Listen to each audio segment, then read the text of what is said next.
नमस्कार, स्वागत है आप सबका। मैं पुनीत पाठक और आप देख रहे हैं मध्य प्रदेश की बात। मध्य प्रदेश सरकार प्रतिदिन प्रदेश में कोरोना संक्रमण की चिंताजनक होती स्थिति को संभालने के लिए भरसक प्रयास कर रही। प्रदेश के मुख्यमंत्री लगातार ऑक्सीजन आपूर्ति से लेकर हर एक संभव विकल्प की व्यवस्था करने में जुटे हैं, लेकिन कोरोना संक्रमण की तेज रफ्तार के आगे हर एक प्रयास बड़ा बौना साबित हो रहा है, छोटा पड़ रहा है। विपक्ष हमलावर है, सरकार को हर मोर्चे पर फेल बता रहा है। सरकार में बैठे जिम्मेदार ये बात स्वीकारते हैं कि ऑक्सीजन की आपूर्ति राज्य सरकार के लिए एक बड़ा चैलेंज है। सबसे बड़ा सवाल इस दौर का यह उठता है कि क्या इन ताबड़तोड़ व्यवस्थाओं को करने में देर हुई है, और आगे जब आप स्वयं ही कहते हैं कि चुनौती ज्यादा है, तो हम कितना तैयार हैं इसके लिए।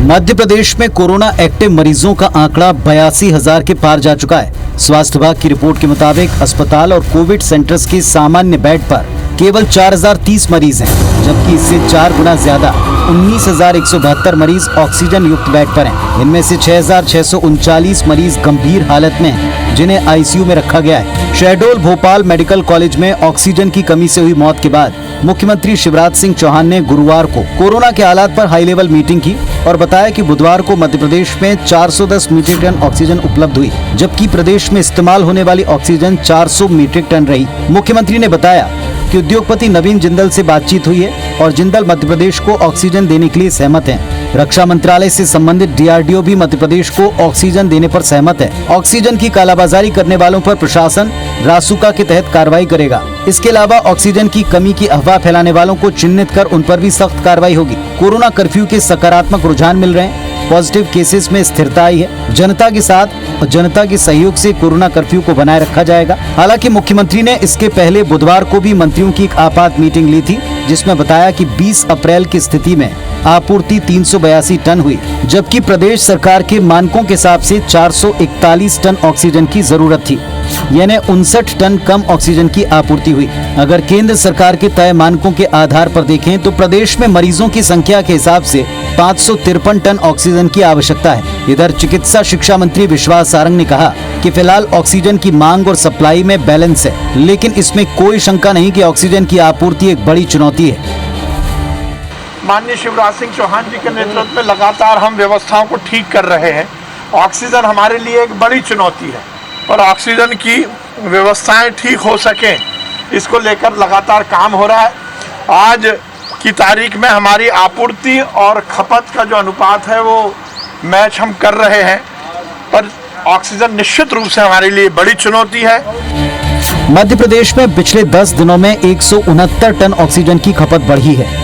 वर्तमान में प्रदेश सरकार महाराष्ट्र, छत्तीसगढ़, गुजरात और ओडिशा से ऑक्सीजन ले रहा है। हालांकि शहडोल भोपाल में ऑक्सीजन की कमी से मौत के बाद विपक्ष इस मुद्दे पर जमकर हमलावर है। गुरुवार को पूर्व मुख्यमंत्री कमलनाथ ने ट्वीट कर मुख्यमंत्री शिवराज से ये मांग की कि ग्वालियर विधायक प्रवीण पाठक ने ओडिशा से ऑक्सीजन के 5 टैंकर का इंतजाम किया है, अब उसके परिवहन की व्यवस्था में प्रदेश सरकार मदद दे। इसके पहले भी प्रदेश कांग्रेस अध्यक्ष कमलनाथ प्रदेश में ऑक्सीजन की कमी से मौत पर ट्वीट कर सरकार को घेरते रहे हैं। मध्य प्रदेश के अंदर ऑक्सीजन का संकट गहराते जा रहा है। जिम्मेदार रोज झूठे बयान कह रहे हैं, डिमांड इतनी है, आपूर्ति इतनी है, रोज झूठे आंकड़े पेश हो रहे हैं। आज की तारीख में यदि मध्य प्रदेश के अंदर ऑक्सीजन मौजूद है तो सिर्फ आंकड़ों में, ट्विटर पे और बयानों में। अस्पतालों से नदारत है, कई बड़े बड़े अस्पतालों ने बोर्ड लगा दिए हैं, मरीजों को भर्ती नहीं कर रहे हैं ऑक्सीजन के अभाव में। अभी तक 60 से अधिक मरीज ऑक्सीजन के अभाव में दम तोड़ चुके हैं। सब अस्पतालों की स्थिति विकट है। दरअसल सारी समस्या की जड़ में है मध्य प्रदेश में कोरोना संक्रमण की तेज रफ्तार। सरकारी रिकॉर्ड्स के मुताबिक 3 दिन में 127 मौत का आंकड़ा और लगातार 3 दिन तक 24% से ज्यादा की संक्रमण दर मध्य प्रदेश में सारे सरकारी इंतजामों को नाकाफी बना देती है। सरकार इसे लेकर चिंतित भी है और प्रयासरत भी, पर यहाँ सबसे बड़ा सवाल ये, क्या इन ताबड़तोड़ प्रयासों को करने में देर हुई है? उससे भी बड़ा सवाल ये, क्या आने वाले वक्त की चुनौती के लिए हम तैयार हैं? सुधीर दंडौतिया के साथ नवीन कुमार सिंह, IBC 24 भोपाल। चलिए, हमारे साथ में दोनों पक्षों से दो बहुत ही समर्थ नेता जुड़े हुए हैं, अनुभवी नेता जुड़े हुए हैं। शंकरलाल तिवारी जी भारतीय जनता पार्टी की तरफ से और JP धनोपिया साहब कांग्रेस पार्टी की तरफ से जुड़े हैं। आप दोनों को नमस्कार, बहुत स्वागत है आपका। ये वक्त राजनीति का नहीं है, ये वक्त साथ मिलकर काम करने का है, ये वक्त सबको साथ मिलकर संसाधन जुटाने का है। लेकिन अफसोस के हर मुद्दे की तरह इस अहम वक्त में भी आरोप प्रत्यारोप, सफाई और आंकड़ों की बाजीगरी दिखती है, निसंदेह दिखती है। शंकरलाल तिवारी जी, आप एक वरिष्ठ नेता हैं, जनता से जुड़े हैं, सैकड़ों फोन आपके पास आते होंगे। वस्तुस्थिति, जमीनी हालात आपसे छिपा नहीं है। एक तरफ दावे और आंकड़े हैं, प्रयास भी हैं, कवायद भी है, जमीन पर असर उतना क्यों नहीं? जमीन पे असर क्यों नहीं का प्रश्न इतना है, उत्तर इतना ही है। यदि जमीन पे असर न होता तो माने आप कल्पना करिए कि परिस्थितियां आज इतनी भयावह, अगर न होते अपन ये मान के बैठ जाए कि सरकार कोई प्रयास नहीं कर रही है, पूरा का पूरा स्वास्थ्य मामला कुछ काम नहीं कर रहा है, तो आज भी आप देखिए हजारों मरीज प्रतिदिन डिस्चार्ज हो रहे हैं। आपने एक बात सही कही है डिबेट से पहले जो विषय परिचय कराया है कि स्थिति यह है कि ये इतना तेजी से बढ़ रहा है और इतना संख्यात्मक ढंग से बढ़ रहा है कि कितने भी प्रयास बेमानी है। पर प्रयास सोच रहा हूं कि अभी स्वास्थ्य सारंग जी का, आपने स्वास्थ्य मंत्री का दिखाया है बयान, उन्होंने कहा कि ऑक्सीजन के मामले में बैलेंस है। उन्होंने ये भी माना है कि नहीं ऑक्सीजन की कमी है, मान रहा है कि ऑक्सीजन की कमी है और उसकी वजह चाहे ऑक्सीजन हो, चाहे दवाई हो, चाहे बेड हो, यही है कि एकदम से ये इतनी तेजी से बढ़ा है कि जहां 200, 500, 600, 800 रहता था, वहां 8,000 हो रहा है, 6,000 हो रहा है, 5,000 है। और इसलिए बार बार जितने रीजन है, बुद्धिजीवी है, सरकार और समाज, ये दोनों मिल करके प्रयास भी कर रहे और वो प्रयास जमीन में आ भी रहा है। आपने देखा कि रिसीवर का हल्ला हुआ, वो वास्तविक शंकरलाल तिवारी जी, जैसा आपने स्वीकार किया ना, तो रिपोर्ट में हर पहलू को दिखाते हैं और जमीनी तस्वीर दिखाना ये काम है और ये जिम्मेदारी है। इसीलिए उस जमीनी तस्वीर पर हम सवाल जरूर पूछते हैं। एक तरफ जहां प्रदेश के एक मंत्री ने, जिम्मेदार मंत्री ने ये पहली बार स्वीकार किया कि हमारे लिए ऑक्सीजन चैलेंज है, वरना तो हर मंच पर इस बात को झुठलाया जाता रहा कि नहीं साहब ऑक्सीजन की कोई कमी नहीं है, और जो ऐसा कह रहे हैं वो कहीं भ्रम फैला रहे हैं। लेकिन जो लोग हैं, मरीज के परिजन हैं, जो वेंटिलेटर के ऊपर मरीज जिनको वेंटिलेटर नहीं मिलता उनकी दिक्कतें हैं, जो जहां से आपकी ऑक्सीजन आपूर्ति होती वहां कैमरे दिखाते हैं कि वहां कितनी लंबी कतारें हैं, घंटों से लोग लगे उनको नहीं मिल रहे। तो सवाल तो पूछेंगे, जाहिर तौर पर इन सवालों को क्या विरोध में माना जाए? क्या इसे हम आंकड़ों से ढक सकते हैं? क्या केवल आंकड़े बताकर उनको संतुष्ट कर सकते हैं?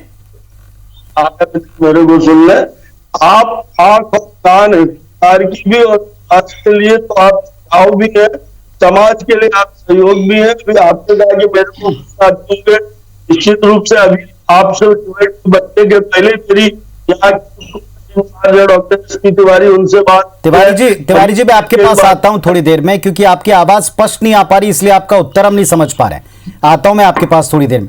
जेपी धनोपिया साहब हमारे साथ में जुड़े हैं कांग्रेस पार्टी से। धनोपिया जी, इस समय राजनीति नहीं करना है, सबको मिलकर काम करना है, ये दोनों पक्ष कहते हैं। ऑक्सीजन को लेकर सरकार बहुत प्रयास कर रही है, प्रतिदिन विकल्पों को खोल रही है, जमीन पर इस तरह की स्थिति क्यों है? देखिए प्री जी, बहुत आप जिम्मेदार पत्रकार हैं, आपने बहुत अच्छे ढंग से इसको कहा है। मैं इसमें कोई राजनीति की बात नहीं करना चाहता।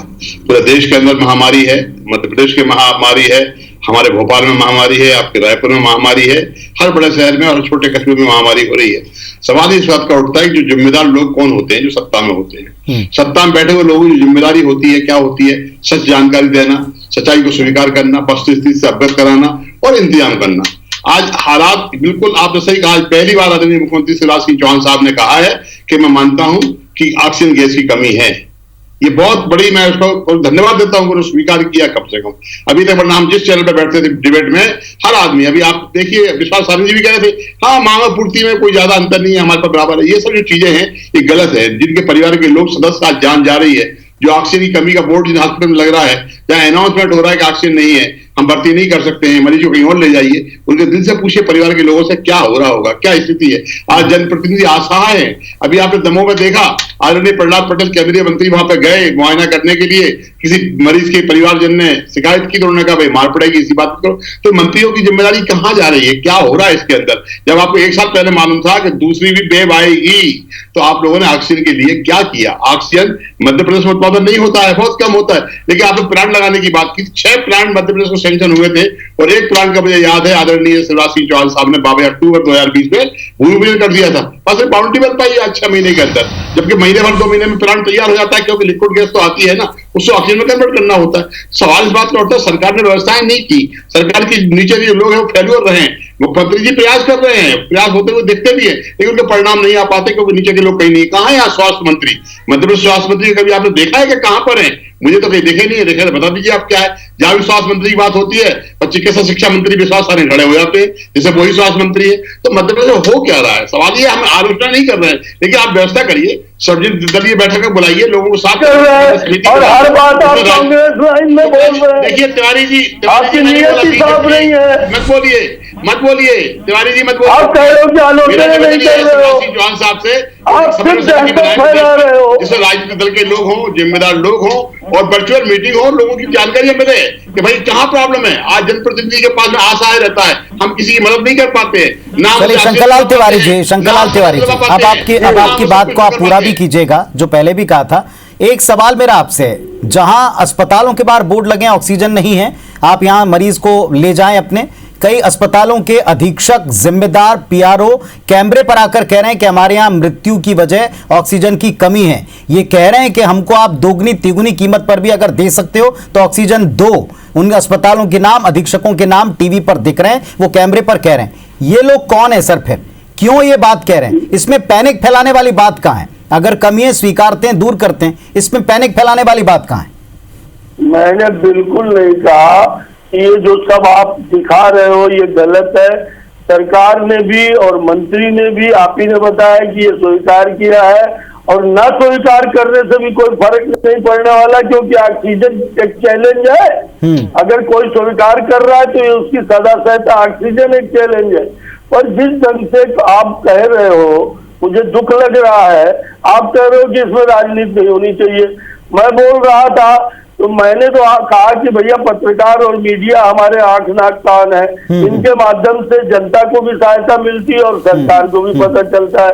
मैंने पुलिस से कहना चाहा था कि चैलेंज है हमारे सामने, पूरी दुनिया के सामने, प्रदेश के सामने, देश के सामने, पर क्या जो इस ढंग से बात हो रही है, मंत्री नहीं दिख रहा, ये आपकी सलाह मान रहे हैं क्या? ये राजनीति का विषय नहीं है, सियासत का विषय नहीं है, मिलकर के लड़े। क्या ये प्लांट लगाने की बात आज क्या महाराष्ट्र में प्लांट लगे हैं क्या? राजस्थान में प्लांट लगे हैं क्या?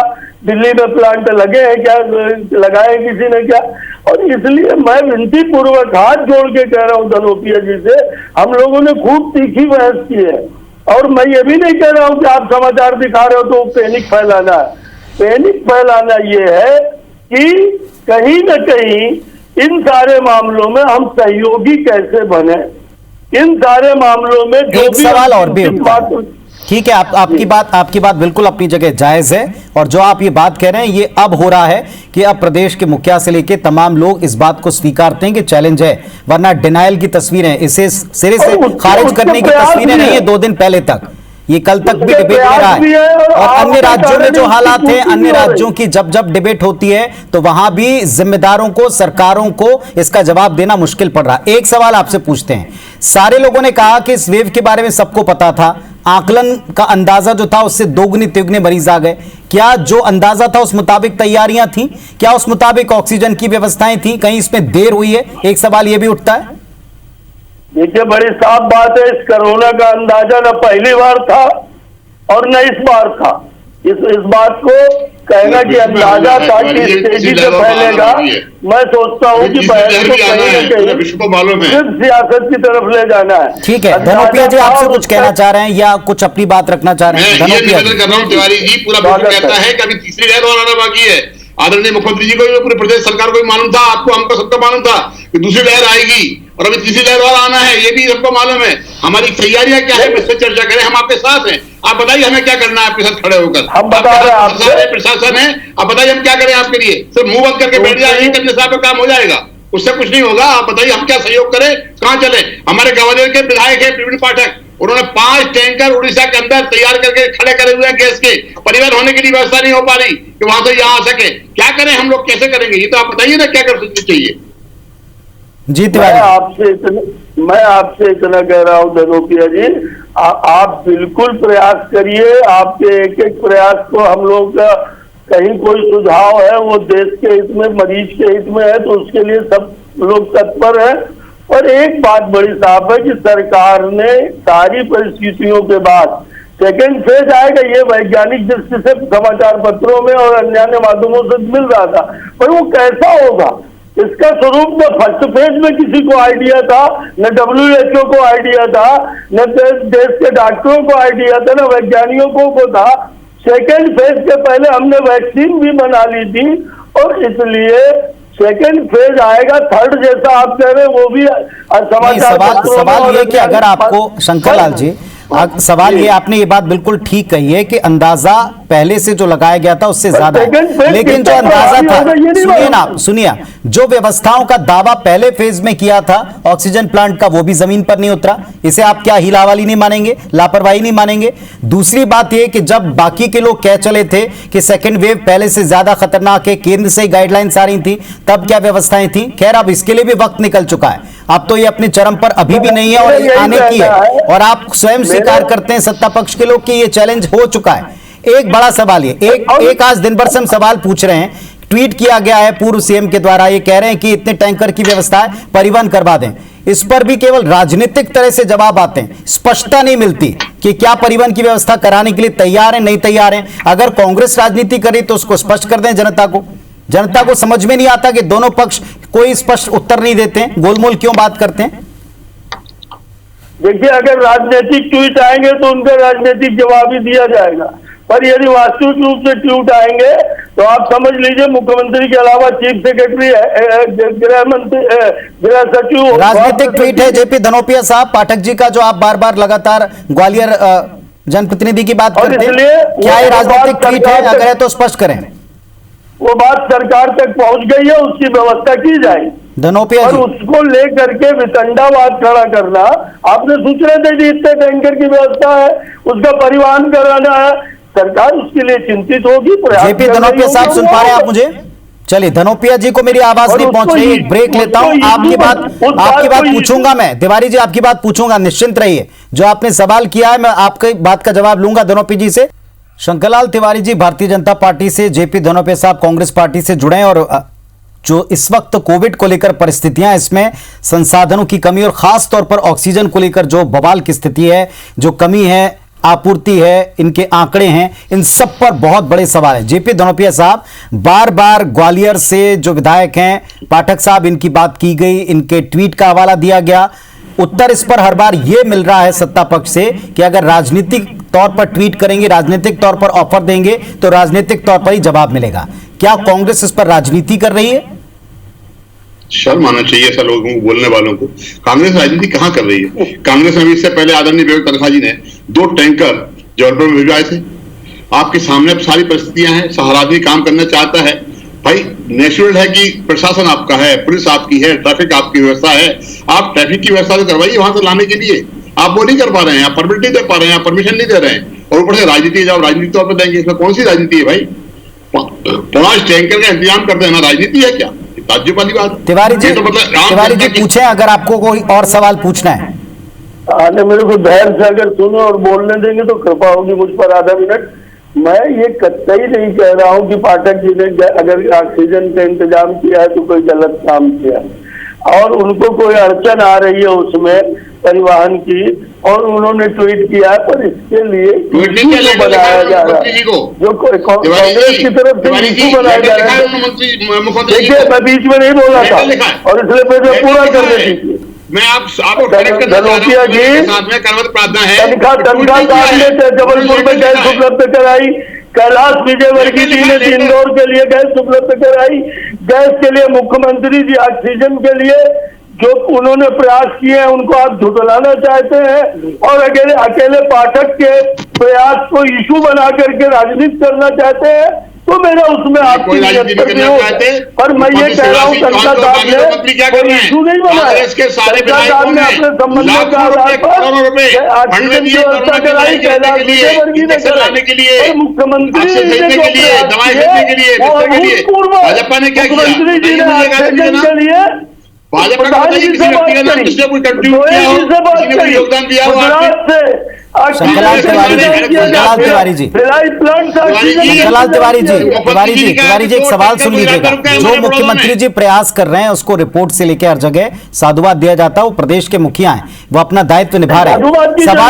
सवाल तो तभी उठता है ना, सवाल तभी उठता है कि कोई मदद का हाथ आगे बढ़ा रहा है। सुबह से 3 बार इस पर फोन और डिबेट भी हुई है, हर बार इसे राजनीतिक हथकंडा बताने का प्रयास किया जा रहा है। अगर है तो उसको एक्सपोज भी आप कर दें कि राजनीतिक है, वहां कोई टैंकर नहीं है, उसका जवाब भी नहीं मिलता। मदद का मतलब इशू बनाना नहीं है, मदद का अर्थ इशू बनाना नहीं। आपने प्रयास किया, उसके लिए साधुवाद, और सरकार तक सूचना पहुंच गई। आपका गंभीर चैनल है, आपके चैनल में भी बहस हो रही है कि पाठक जी ऑक्सीजन दिलाना चाहते हैं, परिवहन की व्यवस्था करो, पर थोड़ी धैर्य भी रखना चाहिए, थोड़ी प्रयास पर सहानुभूतिपूर्ण ढंग से सोचिए। इस तरह से इशू बना करके एक विषय को अगर प्रदेश में अपन सिर्फ इसलिए बहस करेंगे, तो मैं सोचता हूँ एक विषय था, इस विषय पे चर्चा सही जगह तक पहुंच गई, यही हमारा आपका प्रयास। चलिए एक फाइनल सवाल है जो हमने शुरुआत से उठाया था, अंत में पूछते हैं। जब अब सरकार को, जनप्रतिनिधियों को, सबको पता है, सत्ता पक्ष को, विपक्ष को, सरकारी मशीनरी को, कि आने वाला विकट समय है, अभी अगर ये पीक नहीं और पीक पर आना है, अगर इसमें और हमको चरम देखने को मिलेगा, क्या अब जिस रफ्तार से तैयारियां वो पर्याप्त होंगी? सबको जब मिलकर काम करना है, जब स्वयं कहते हैं कि आप साथ आए, मिलकर दें, साथ दें, तो फिर इस पर क्यों एक दूसरे की नुक्ताचीनी करने में वक्त बर्बाद करते हैं? क्योंकि ये वक्त बड़ा इंपॉर्टेंट है, हर गुजरते वक्त के साथ किसी की जान पर बन जाती। आपको मैं धन्यवाद करता हूं, और मैं भी यही कहना चाहता हूं कि ये वक्त नुक्ताचीनी का, मीनमेट का और विघ्न संतोष का नहीं है। भगवान भी देख रहा है और जनता भी देख रही है कि मुख्यमंत्री शिवराज सिंह चौहान दिन रात जो भी संभव प्रयास है, जादूगर कोई नहीं है भाई साहब, पर वो तो जादूगर से भी ज्यादा आगे जाकर के शिवराज सिंह जी ने काम किया है। मैं आप लोगों को हृदय से धन्यवाद करता हूँ। सवाल पूछे जाने चाहिए, तमाम प्रकार की जानकारियां आनी चाहिए, जहां कमी है उस कमी को। मनोप्रिय साहब, ये सवाल आपसे भी है, क्या तैयार है मशीनरी, तैयार आपको लगती है? नहीं, देखिए पाठक जी, वस्तु स्थिति को समझने का प्रयास शायद तिवारी जी नहीं कर रहे हैं। आज माननीय उच्चतम न्यायालय ने भी 100 मोटो कागज लेकर नोटिस जारी किए हैं कि बताइए क्यों स्थिति इस तरह की बन रही है, क्यों इमरजेंसी नहीं हो पाई, उद्योगों की दी जाने वाली गैस को रोककर क्यों मरीजों को नहीं दी जा रही है। मैं तो कहता हूँ प्रधानमंत्री से नेशनल इमरजेंसी की बात है तो हमें वायुसेना का साथ करना चाहिए, वायुसेना के माध्यम से गैस सप्लाई करना चाहिए। ट्रेनों के लिए टाइम लगता है, ट्रेनों को जल्दी कोई व्यवस्था करना चाहिए, हम वो सब नहीं कर पा रहे हैं। उसी की बात कर रहे हैं साहब, एक टैंकर आया 2 दिन पहले, 1 घंटे खड़ा करके उसकी आरती उतारी, उसका डेकोरेशन किया, पूजा पाठ करी, ये भारतीय पार्टी के लोग नोटिस की नाटक करने में क्या विश्वास करते हैं भाई? चलिए जनता तो खैर, जनता तो इस समय जो साहब, जनता तो इस समय जिस तरह की पीड़ा देख रही है, जनता इस समय की हर एक व्यवस्था को जिस तरीके से प्रतिदिन व्यवहारिक तौर पर झेल रही है, वो सबके सामने है। जनता आप दोनों से जुड़ी है, आप दोनों को यहां जो भी उत्तर दें, जनता को भी फेस करना है। निश्चित तौर पर एक एक जवाब जनता दर्ज कर रही होगी, क्योंकि इस वक्त उनके अपनों पर बनी। बहुत शुक्रिया आप दोनों का जुड़ने के लिए, अपने अपने पक्ष रखने के लिए। नमस्कार।